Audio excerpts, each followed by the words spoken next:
ஏன் பயப்படுகிறாய் எதிர்காலத்தை பற்றி? இது எழுதப்பட்டு விட்டது உன்னுடைய வாழ்வாதாரம். எதை பெறுவாய் என்று, எதை இழப்பாய் என்று, நீ செய்ய வேண்டியதெல்லாம் அதை நோக்கி நகர வேண்டியது மட்டும்தான்.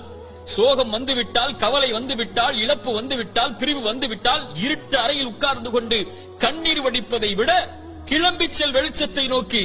உனக்கு பெற இருக்கின்ற அதிசயங்கள் ஏராளம் உன்னுடைய எதிர்காலத்தில். அதை நோக்கி செல் என்பதுதான் இறைவனும் இறை தூதரும் நமக்கு காட்டக்கூடிய வழி. மூசாவுடைய தாயிடமிருந்து பாடம் படிப்போம் வாருங்கள். மூசாவுடைய தாய் ஒரு ஆண் குழந்தையை பெற்றெடுக்கிறாள். எப்படிப்பட்ட காலம்! ஃபிரவுன் கொடுங்கோலன் ஆண் குழந்தைகள் பிறந்தால் கையால் அறுத்து தூக்கி எறிந்தான் மனித இஸ்ரவேலர்களுடைய குழந்தைகளை. மூசாவுடைய தாய் பயந்தார்கள். இந்த குழந்தையை ஃபிரவுன் கண்டுவிட்டால் கொன்று விடுவானே.